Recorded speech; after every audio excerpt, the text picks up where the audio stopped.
நாம இன்னைக்கு பேச போற விஷயம் நீங்க நம்ம கிட்ட பகிர்ந்துகிட்ட ஒரு ஆவணம். அதோட தலைப்பே ரொம்ப ஆழமா ஒரு வித கோபத்தை வெளிப்படுத்துற மாதிரி இருக்கு. ஆமா. இபிஎஸ் 95 திட்டத்தின் தோல்வி ஒரு மாபெரும் துரோகம்னு சொல்லிருக்கு. ஆமா, துரோகம்ங்கிற வார்த்தையே ரொம்ப வலிமையானது. தலைப்பை படிக்கும் போதே இதுல இருக்கிற உணர்ச்சியோட ஆழம் நமக்கு நல்லாவே புரியுது. நிச்சயமா.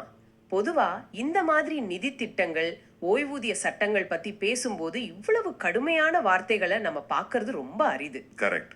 அதனால இந்த ஆவணத்தை எழுதினவர் ஏன் இந்த முடிவுக்கு வர்றாரு, இந்த வார்த்தையை பயன்படுத்துற அளவுக்கு அவரை எது தூண்டியதுன்னு புரிஞ்சுக்கிறது தான் நம்மளோட நோக்கம். ஆமா. இந்த இபிஎஸ் 95 திட்டம்னா என்ன, அது ஏன் இவ்ளோ சர்ச்சைக்குரியதா இருக்கு, அப்புறம் ஆசிரியரோட முக்கியமான வாதங்கள் என்னென்னு பார்க்கலாம். வாங்க இத பத்தி விரிவாக அலசுவோம். சரி. சரி, இந்த விஷயத்த முழுமையா புரிஞ்சுக்க நாம கொஞ்சம் பின்னோக்கி போகணும். இந்த டாக்குமெண்ட் மத்திய மாநில அரசு ஊழியர்களுக்கும் பொதுத்துறை நிறுவன ஊழியர்களுக்கும் இருக்கிற ஒரு முக்கியமான வித்தியாசத்தை சுட்டி காட்டுது. ஆமா. அது என்னன்னா, ஒரு அரசு ஊழியர் வேலையில இருக்கும்போது இறந்துட்டா அவங்க குடும்பத்துக்கு வாரிசு வேலை கொடுக்கறாங்க. ஆமா, ஒரு பாதுகாப்புக்காக. ஆனா மத்தவங்களுக்கு, அதாவது பொதுத்துறை தனியார் நிறுவன ஊழியர்களுக்கு ப்ராவிடென்ட் ஃபண்ட், அதாவது பிஎஃப் தான் பிரதானமா இருக்கு. சரி, 1995க்கு முன்னாடி இந்த சிஸ்டம் எப்படி இருந்துச்சு? நீங்க பகிர்ந்துகிட்ட அந்த டாக்குமெண்ட் படி நவம்பர் 16, 1995க்கு முன்னாடி வரைக்கும் இந்த சிஸ்டம் ரொம்ப நேரடியாவும் சிம்பிளாவும் இருந்திருக்கு. சிம்பிளா இருந்திருக்கா? ஆமா, பொதுத்துறை நிறுவனங்கள்ல கம்பெனி தன்னோட பங்களிப்பை நேரடியா ஊழியரோட பிஎஃப் அக்கவுண்ட்லயே போட்டுடும். அதாவது ஊழியரோட பங்கு கம்பெனியோட பங்கு ரெண்டுமே ஒரே கணக்குல சேர்ந்துடும். அப்போ 1995க்கு முன்னாடி இது ஒரு நேரடியான முதலீடு மாதிரி. நீங்க பணம் போடுறீங்க, உங்க கம்பெனி பணம் போடுது, ரெண்டும் சேர்ந்து. ஆமா, சேர்ந்து வட்டியோட வளருது. ரொம்ப சிம்பிள். இதுல என்ன தப்பு இருந்துச்சு? ஏன் இதை மாத்தணும்னு ஒரு தேவை வந்தது? அது ஒரு நல்ல கேள்வி. அந்த பழைய முறையில பெருசா எந்த சிக்கலும் இல்ல. அது ஒரு கட்டாய சேமிப்பு திட்டம் மாதிரி. ஊழியர் ரிட்டையர் ஆகும்போது அந்த முழு தொகையும் இத்தனை வருஷமா சேர்ந்த வட்டியோட மொத்தமா வாங்கிக்கலாம். உங்க பணம், அதுக்கான வட்டி உங்களுக்கு கிடைக்குது. ரொம்ப வெளிப்படையான ஒரு முறை. ஆமா. ஆனா ஓய்வுக்கு பிறகு ஒரு நிலையான மாதாந்திர வருமானம் இருக்கணுங்கிற நோக்கத்துல ஒரு பென்ஷன் திட்டம் தேவைன்னு உணர்ந்தாங்க. அந்த நல்ல நோக்கத்துல தான் இந்த மாற்றம் வந்தது. நோக்கம் நல்லா தான் இருக்கு. ஒரு மொத்த தொகையா கையில வாங்குறதை விட மாசம் மாசம் ஒரு பென்ஷன் வருது நிறைய பேருக்கு பாதுகாப்பா இருக்கும் தானே?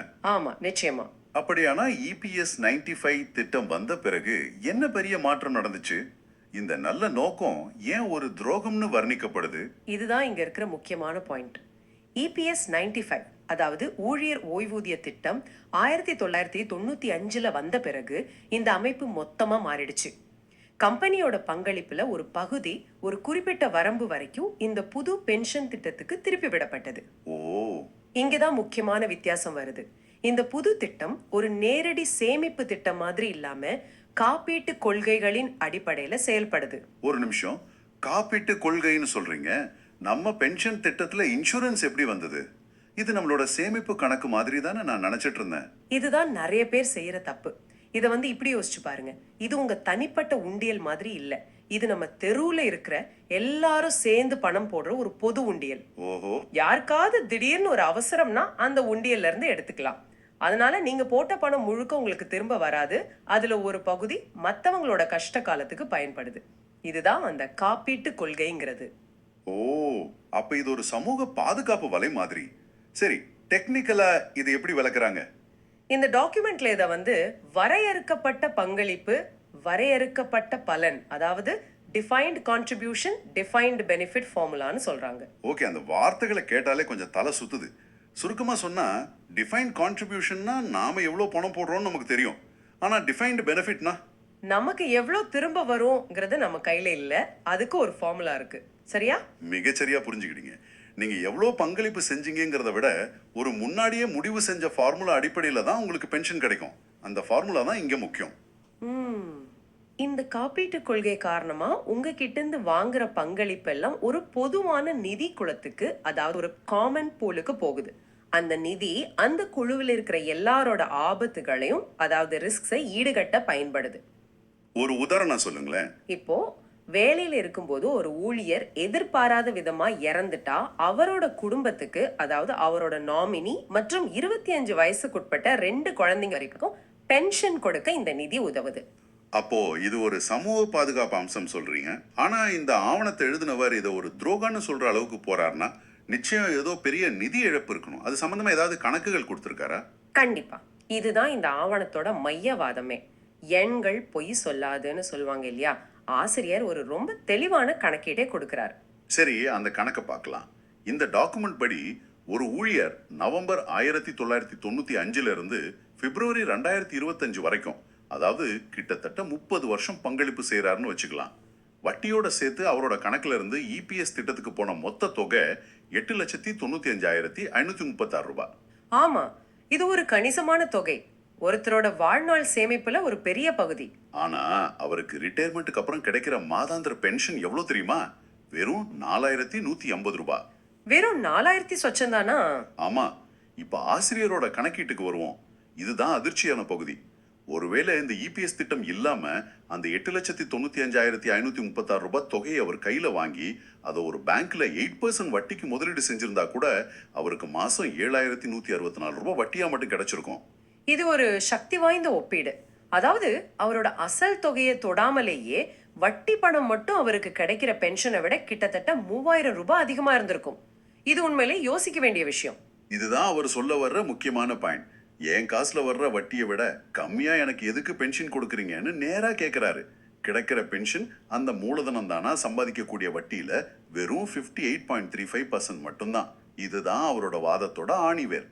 இந்த கேள்விக்கு இபிஎஃப்ஓ, அதாவது ஊழியர் வருங்கால வைப்பு நிதி அமைப்பை சொல்ற நியாயம் என்னன்னா, இந்த திட்டம் காப்பீட்டு கொள்கைகள் அடிப்படையில இயங்குதுங்கிறது தான். நாம முன்னாடியே பேசினது மாதிரி. ஆமா, வேலையில இருக்கும்போது இறக்குற ஊழியர்களோட குடும்பங்களுக்கு பென்ஷன் கொடுக்கிற சுமைய மத்த ஊழியர்கள் பகிர்ந்துக்கிறாங்க. இந்த வித்தியாச தொகை அந்த பாதுகாப்புக்காகவே எடுக்கப்படுதுன்னு அவங்க தரப்புல சொல்றாங்க. ஆனா ஒரு நிமிஷம், ஒரு அரசாங்க திட்டம் வெறும் வட்டி கணக்கு மட்டும் பார்க்காது. ஒருவேளை இதுல வேற ஏதாவது சமூக பாதுகாப்பு காரணம் இருக்குமோ? வெறும் 58% வருமானம் தர்றதுக்கு இபிஎஃப் சொல்ற காரணம் இதுதானா? ஆமா, இதுதான் அதிகாரப்பூர்வமான காரணம். ஆனா ஆசிரியர் அதை ஏத்துக்கிற மாதிரி தெரியல. அவர் ஒரு முக்கியமான எதிர்கேள்வியை கேட்கிறாரு. என்ன கேள்வி அது? மத்திய மாநில அரசு ஊழியர்களுக்கு இந்த மாதிரியான சுமை இல்லையே, அவங்களுக்கு பென்ஷன் வேற மாதிரி கணக்கிடப்படுது. இபிஎஃப்ஓ ஊழியர்களுக்கு கூட இந்த சுமை இல்லை. அப்படி இருக்கும்போது பொதுத்துறை மற்றும் தனியார் நிறுவன ஊழியர்கள் மட்டும் ஏன் இந்த சமூக பாதுகாப்பு சுமையை சுமக்கணும்? இது ஒரு நியாயமான பாகுபாடு தானான்னு கேட்கிறாரு. இது நிதி சார்ந்த வாதத்தை தாண்டி சமத்துவம் மற்றும் நியாயம் சார்ந்த ஒரு கேள்வியா மாறுது. ஆமா, கரெக்ட். அப்படியானால் இந்த திட்டம் நிதி ரீதியா பாதகமானதுங்கிறது ஒரு பக்கம் இருக்கட்டும். ஆனா அதன் பின்னாடி இருக்கிற முக்கிய காரணம், அதாவது இந்த காப்பீட்டு கொள்கைங்கிற நியாயமும் வெளிப்படையா சொல்லப்படலைன்ற ஆசிரியர் சொல்ற மாதிரி தெரியுது. இதுதான் அந்த துரோகங்கிற வார்த்தைக்கு காரணமா இருக்குமோ? நீங்க சரியா புடிச்சிட்டீங்க. இதுதான் ஆசிரியரோட துரோகங்கிற வார்த்தைக்கான முக்கிய காரணமா இந்த டாக்குமெண்ட் சொல்லுது. இங்க ஒரு ரொம்ப தெளிவான நேரடியான குற்றச்சாட்டை அது வைக்குது. என்ன குற்றச்சாட்டு? இந்த திட்டம் காப்பீட்டு கொள்கைகளின் அடிப்படையில இயங்குதுங்கிற மிக அடிப்படையான உண்மையை இபிஎஃப்ஓ ஒருபோதும் பகிரங்கமாவோ அல்லது வெளிப்படையாவோ அறிவிக்கலன்னு அது சொல்லுது. இது ஒரு பெரிய குற்றச்சாட்டு. ஒரு திட்டத்தோட அடிப்படை தத்துவத்தையே மறைச்சிட்டாங்கிற வாரம் இருக்கு. ஆமா, இந்த தகவல் மறைக்கப்பட்டதுன்னு நிரூபிக்க இந்த கொள்கை எப்போதெல்லாம் குறிப்பிடப்படலைன்னு இந்த டாக்குமெண்ட் சில முக்கியமான தருணங்களை பட்டியலிடுது.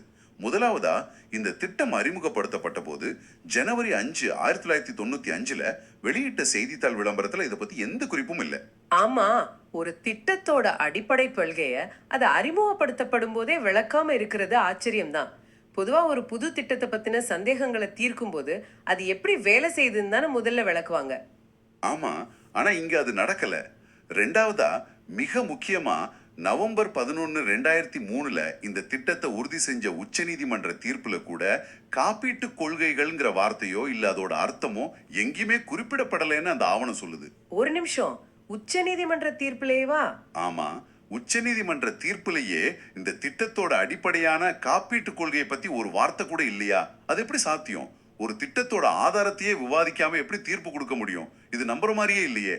இதுதான் இந்த டாக்குமெண்டோட மிக முக்கியமான வாதம். ஆசிரியரோட கூற்றுப்படி பல வருஷத்துக்கு அப்புறம் நவம்பர் 4, 2022 கொடுத்த ஒரு பிற்கால தீர்ப்பு தொடர்பான வாதங்கள்ல தான் இந்த காப்பீட்டு கொள்கைங்கிற விஷயம் வெளிச்சத்துக்கு வந்ததா குறிப்பிடப்படுது. அப்படியா? ஆமா, இதோட உட்கருத்து என்னன்னா, இந்த திட்டத்தோட மிக முக்கிய நியாயம், அதோட செயல்பாட்டோட அடிப்படை தத்துவம் கிட்டத்தட்ட 27 வருஷமா மறைத்து வைக்கப்பட்டிருந்ததுங்கிறது தான். இப்ப புரியுது. ஒரு விஷயத்தோட முழு உண்மையை சொல்லாம அதோட நிதி பாதிப்புகளை மட்டும் ஊழியர்கள் அனுபவிக்கிற மாதிரி செய்யறது தான் ஆசிரியர் பார்வையில மாபெரும் துரோகமாகுது. வெளிப்படைத்தன்மை இல்லாதது தான் இங்க முக்கிய பிரச்சனை. கரெக்ட். ஒரு திட்டத்துல சேரும்போது அதோட நன்மை தீமைகள், அது செயல்படுற விதம் எல்லாமே முழுசா தெரிஞ்சிருக்கணும். அந்த தகவல் மறைக்கப்படும் போது அது நம்பிக்கை மேல நடந்த தாக்குதலா பார்க்கப்படுது. ஆமா, பல வருஷம் வேலை செஞ்ச ஒருத்தர் தன்னோட ரிட்டையர்மெண்ட்ல வர்ற பணம் பேங்க்ல போட்டா வர்ற வட்டியை விட கம்மியா இருக்குன்னு தெரிஞ்சுக்கும் போது அவரோட மனநிலை எப்படி இருக்கும்? அதுவும் இதுக்கான காரணம் இத்தனை வருஷமா தாங்கிட்ட சொல்லப்படவே இல்லைன்னு தெரிய வரும்போது அந்த கோபம் தான் இந்த துரோகம்ங்கிற வார்த்தையில தெரியுது. சரி, நாம இதுவரைக்கும் பேசுனது பொதுத்துறை நிறுவன ஊழியர்களை மையமா வச்சு. ஆனா இந்த ஆவணத்தோட தாக்கம் அவங்களோட நின்னுடுதோ இல்ல இது வேற யாருக்காவது பொருந்துமா? இல்ல, ஆசிரியர் இந்த ஆய்வை விரிவுபடுத்துறாரு. இது வெறும் பொதுத்துறை ஊழியர்களோட பிரச்சனை மட்டுமல்லன்னு சொல்றாரு. இது தனியார் நிறுவனங்கள்ல வேலை செய்யற கோடிக்கணக்கான ஊழியர்களுக்கும் பொருந்தும். ஓ, குறிப்பா உயர் ஓய்வூதியத்துக்கு தகுதி பெறாத பெரும் எண்ணிக்கையிலான ஊழியர்களுக்கும் இதே நிலைதான்னு அவர் குறிப்பிடுறாரு. அப்படியானா இந்த வாதம் உண்மையா இருந்தா பிரச்சனையோட வீச்சு நாம நினைக்கிறத விட பல மடங்கு பெருசு. இது நாடு முழுக்க லட்சக்கணக்கான ஏன் கோடிக்கணக்கான ஊழியர்களோட பென்ஷனை பாதிக்கிற ஒரு விஷயம். நிச்சயமா. ஒரு குறிப்பிட்ட துறைக்கான பிரச்சனைன்னு ஆரம்பிச்சு அது அமைப்பு சார்ந்த பரந்த தாக்கங்களை கொண்ட ஒரு பிரச்சனையை இந்த டாக்குமெண்ட் காட்டுது. இது தனிப்பட்ட ஊழியர்களோட நிதிநிலையை மட்டும் இல்ல, நாட்டோட சமூக பாதுகாப்பு அமைப்போட வெளிப்படைத்தன்மையும் வெவ்வேறு வகை ஊழியர்களுக்கு நடுவுல சமத்துவம் இருக்கான்னு கேள்விக்குள்ளாக்குது. சரி, இந்த விவாதத்தை ஒரு முடிவுக்கு கொண்டு வருவோம். சுருக்கமா சொல்லணும்னா இந்த டாக்குமெண்ட் இபிஎஸ் 95 திட்டத்துக்கு எதிராக ஒரு ரொம்ப வலுவான உணர்ச்சி பூர்வமான வாதத்தை வைக்குது இல்லையா? ஆமா, நேரடி சேமிப்பு முறையிலிருந்து ஒரு காப்பீடு அடிப்படையிலான முறைக்கு இந்த திட்டம் மாறினதால ஊழியர்கள் அவங்க சொந்த பங்களிப்புகளுக்கு கிடைக்க வேண்டிய முழுமையான நிதி பலனை பெறலன்னு வாதிடுது. அதை விட முக்கியமா இந்த மாற்றத்துக்கான அடிப்படை காரணம், அதாவது காப்பீட்டு கொள்கைகள்ங்கிற தத்துவம் பல வருஷமா ஊழியர்கள் கிட்ட வெளிப்படையா சொல்லப்படலைன்னு குற்றம் சாட்டுது. ஆமா, இந்த வெளிப்படைத்தன்மை இல்லாமை தான் ஆசிரியரோட மாபெரும் துரோகம்ங்கிற கடுமையான உணர்வுக்கு அடிப்படையா அமையுது.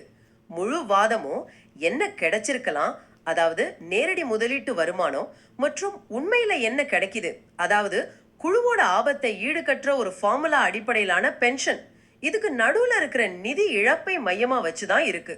இந்த ஆவணத்தை எழுதினவர் வாசகர்கிட்ட இது ஒரு மாபெரும் துரோகம் இல்லையான்னு ஒரு நேரடியான கேள்வியோட முடிக்கிறாரு. நாங்களும் உங்களை ஒரு சிந்தனையோட விட்டு செல்ல விரும்புறோம். இந்த டாக்குமெண்ட் முழுக்க ரிட்டையர்மெண்ட் வரைக்கும் ஆரோக்கியமா வாழ்ற ஒரு தனிப்பட்ட ஊழியரோட நிதி வருவாயில மட்டுமே கவனம் செலுத்துது. அதாவது நான் போட்ட பணத்துக்கு எனக்கு என்ன கிடைச்சதுங்கிற கோணத்துல மட்டுமே பாக்குது.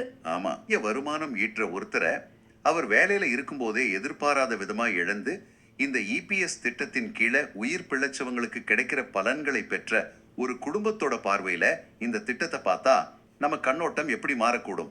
இது ஒரு மிக முக்கியமான மாற்று பார்வை. அந்த எதிர்பாராத சோகத்துல ஒரு குடும்பத்துக்கு தொடர்ந்து வர மாதாந்திர ஓய்வூதியம் எவ்வளவு பெரிய ஆதாரமா இருந்திருக்கும். ஆமா, அப்படியானா அந்த பாதுகாப்புக்கான நியாயமான விலை என்ன? இந்த டாக்குமெண்ட்ல கணக்கிடப்பட்ட அந்த 42% இழப்பு அந்த பாதுகாப்புக்கான பிரீமியமா கருதப்படணுமா? அதை யார் செலுத்தணும்? இது ஒரு தனிநபரோட சேமிப்பா இல்ல ஒரு சமூகத்தோட பாதுகாப்பு வலையா? சிந்திச்சு பாருங்க.